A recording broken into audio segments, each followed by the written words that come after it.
So I'm joined by Paul Cattermole, who's currently on stage at the Regent Theatre playing Eddie and Dr. Scott in Rocky Horror. Paul, thanks very much for joining me. No worries. Thanks for having me. Oh, absolutely no worries. How are you enjoying your time in Stoke? Loving it, actually. Yeah, really good crowds. The show's going down really well. Yeah, I really like it. So you are in. This is your first musical, amazingly, since S Club 7, I believe. Yes, it is. what made you go and choose Rocky Horror? Because I mean, it's not a conventional musical. I think it's fair to say that. I didn't actually choose Rocky Horror. It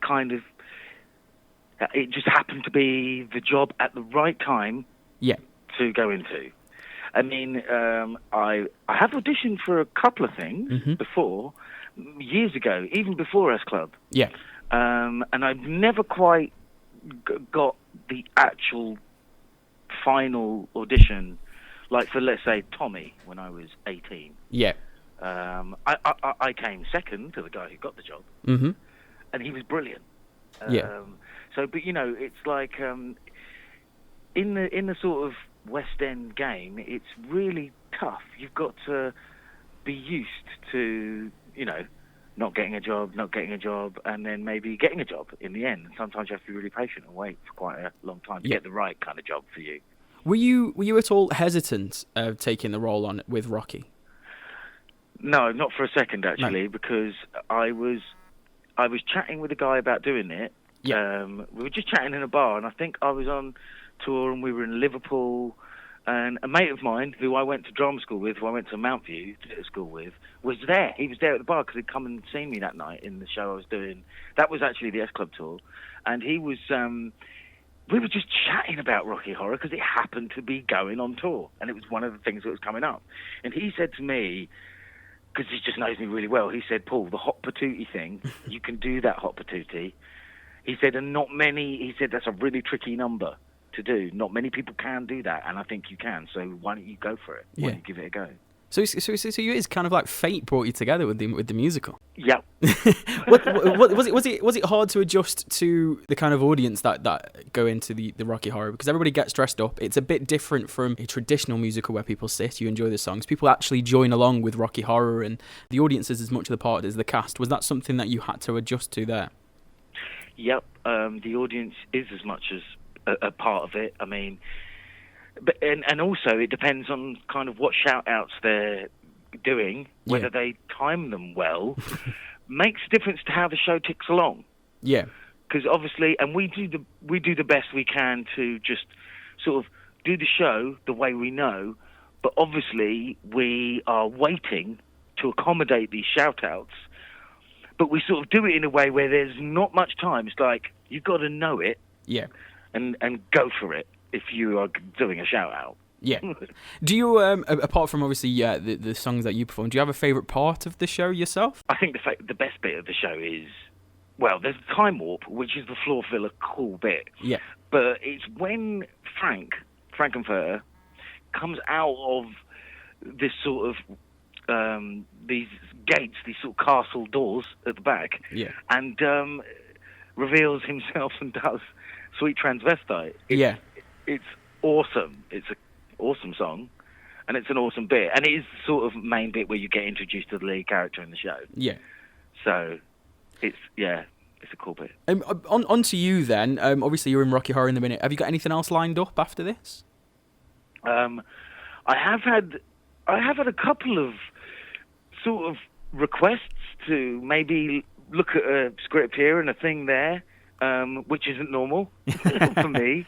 Okay. So that's really cool, actually, for that to kind of happen. For me to sort of do this job and for it to go well, and for people to know that it's going well, and then for people to show interest in maybe seeing me for things. Yeah. It's really nice, because sometimes when I have this conversation with people, sometimes I think people assume, because I've been in S Club, that I can just walk into any open door, and it's not really been like that. What about S Club then? Obviously, the reunion happened and stuff. Is there anything in line with S Club again? I think there could be. Okay. Obviously, so for those that might not know, Tina's been having a baby, so that's put all that on hold. Yeah. and probably will for at least another year, maybe 2, because I don't know. You can't speak for. She might want to not do stuff straight away. Or... Yeah. So it's just kind of biding the time. Obviously, family stuff as well. When I did an interview, so I was doing BBC London, and it was the Gabby Roslin show. She just happened to, off the cuff, ask me whether I thought the S Club would be good for what am I trying to think of? The Eurovision. Yeah. And I kind of was like, well, yeah, I mean, I know some people think that that's a bit. I know some people might think the Eurovision isn't worth doing. Yeah. But because it's a bit cheesy and it's a bit thing. We've got a local lad, Jake Shakeshaft, did his Eurovision from Stoke-on-Trent. Oh, okay. He was this year's entrant. Entrant. Yeah, so he's kind of pushed him on and them two on quite a bit. So considering how good those guys were, I didn't think they got enough backing. No.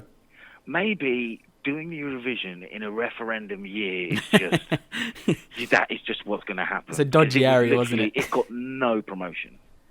I felt for those guys. Yeah.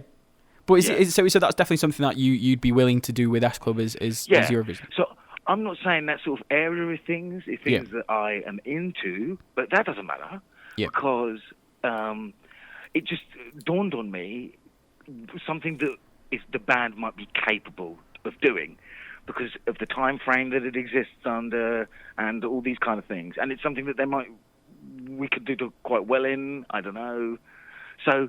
That's my sort of when I'm doing these interviews and we do get onto the S Club part. Yeah. That's one of the things that I think we could possibly do. Yeah, let's make that happen as well. I'd love to see that. Let's make that happen. S Club in Euro. Let's do it. Let's do it. Or a Euro 2016 song for England. It's very close, so it'd have to be penciled now. So it'd have to be penciled now. But now that would be absolutely boss. But that track has got to be really good.